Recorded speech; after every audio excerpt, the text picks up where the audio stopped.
14 mois de prison demandés par le procureur pour avoir inventé le mouvement perpétuel. Tapez ça sur Google. Hein? Ah bah alors tu vas mieux toi, hein? T'as l'air de... Ah oui, t'as l'air d'être plus propre en plus. Est-ce que tu bois toujours?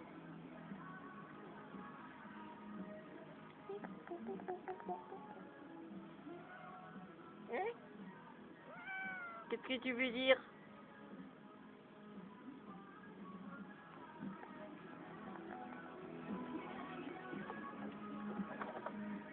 Oui, donc, ce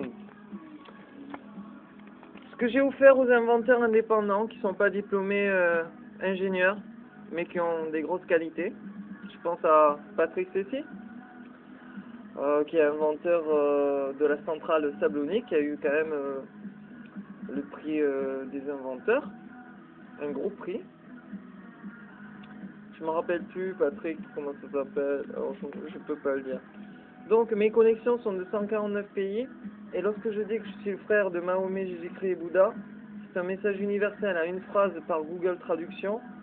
Ils peuvent comprendre qu'aucune religion ne peut revendiquer donc toute ma technologie.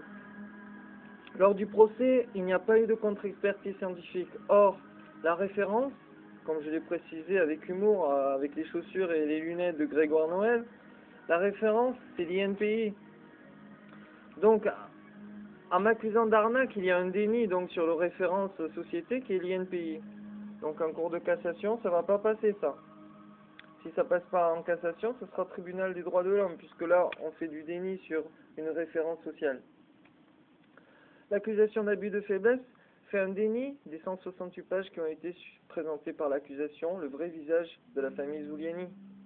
Donc, impliquant une garde à vue abusive et donc du recours de cassation, et si c'est pas le cas en cassation, tribunal droit européen, discrimination.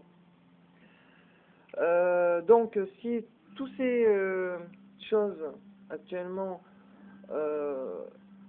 ces accusations donnent raison donc à l'accusation, il y a obligation par la justice et l'huissier de justice, la saisie-vente de mes seuls biens, donc mes titres INPI, et l'agriculture hors sol, et l'actualité, qui va permettre beaucoup d'argent, même après avoir remboursé mes dettes, ce qui entraîne quand même la protection du brevet international de Gaïa Vacuité numéro 2 et la culture universelle. Donc un monopole alimentaire mondial.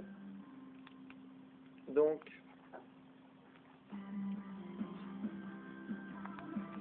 c'est-à-dire qu'un projet juste, transparent, où il y a autant d'ennemis, c'est quand même chelou, c'est bizarre. Vous voyez ce que je veux dire?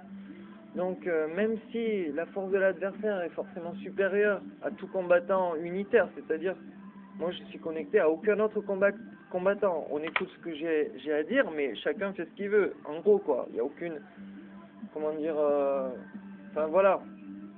Donc à partir de là, mon adversaire est supérieur, en nombre, en puissance, etc.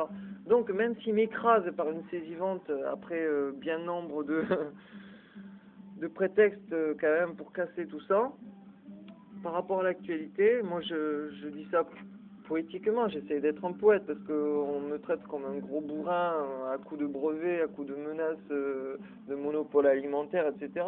Donc on lutte contre moi, mais en fait l'opportunité de saisie-vente de tous mes titres antérieurs permettent quand même une protection internationale sur 20 ans que je pourrais payer d'un coup, tout en faisant un sauvetage et indépendance alimentaire électrique d'un village classé par l'UNICEF. Après, il y a monsieur de la médiathèque, j'ai immunisé la médiathèque, donc je ne peux pas parler de nom, etc. Mais le monsieur se reconnaîtra, il a des lunettes aussi, donc il est régi sous l'INPI aussi, comme Grégoire Noël. Et du coup, je ne sais pas s'il a fait exprès ou inconsciemment, il a parlé que les membres de sa famille étaient dans les hauts grades de la justice et bancaires parisiens. Bon, ben, il est forcément au courant du projet Gaïa et de ma personne, puisque j'y passe tous les jours. Bon, et que, voilà, j'ai fait un méga buzz dans les 3 ministères, j'ai fait un carton plein. Donc, voilà, et le comportement, est, au niveau éthologique, il se transforme, il change, il évolue. Donc, voilà, donc... vous voyez que lorsque les adversaires sont trop puissants et qu'ils arrivent à vous écraser comme ça, il y a quand même, lorsque un projet est juste, limpide et transparent justement, que en fait on récupère l'arme en fait de l'adversaire. Parce que mes dettes, ça doit s'élever au grand maximum à 30 000 euros. Mais 30 000 euros par rapport à une agriculture, par rapport à l'actualité, c'est rien, quoi, en termes industriels, quoi. Donc ça me permet, avec la différentielle, donc de protéger le futur du projet Gaïa, donc la pureté, plus l'indépendance alimentaire. Après, donc ce monsieur en question de la médiathèque, il me dit que certains dons sont refusés, par exemple aux institutions comme la Croix-Rouge, l'UNICEF, etc., parce que la philosophie donc de la donation n'est pas en adéquation. Bon, ben moi je lui ai répondu très simplement, et d'ailleurs une madame asiatique a failli se prendre une baffe derrière, elle était à 20 cm de moi au niveau des DVD, et je parlais passionnément avec les mains comme un Italien et tout ça, et elle s'est trouvée au moment, et j'ai retenu mon coup au moment où j'ai senti sa peau. Vous voyez, la maîtrise de l'art martial, elle est juste une effleuration, on va dire. Témoin, le monsieur à lunettes donc de la médiathèque. Donc tout ça pour vous dire quoi? Pour vous dire que à ce monsieur, je lui dis, ok, dans ce cas, l'UNICEF qui refuse mes inventions et mon argent pour, comment dire, et puis l'UNICEF n'a rien à dire, si je veux choisir, je prends la liste de tous les villages et que classés par l'UNICEF, et je dis, voilà, ce village, le premier de la liste, paf, je démontre. Voilà, et l'UNICEF ne pourra rien dire. Mais dans le cas de mon décès l'UNICEF, soi-disant, d'après ce monsieur de la médiathèque, pourrait être refusé. Alors là, du coup, on en revient au déni, au fameux déni, qui est que l'UNICEF refusant comment dire, l'indépendance alimentaire électrique d'un village qu'il a lui-même classé, je veux dire, ça en revient en fait à mettre le feu finalement à l'UNICEF, jamais. Donc, on en vient à ce déni. La Croix-Rouge a fait des refus de donation par rapport à des philosophies. Ils sont capables de se prostituer à la télé en envoyant des gens payés par les contribuables français pour lessiver les rues et mendier finalement l'argent du contribuable, et se permettre de refuser des donations parce que ça convient pas au judéo-christianisme, parce que la Croix-Rouge c'est judéo-chrétien. Voilà ce que je veux dire. Vous voyez, le jour où...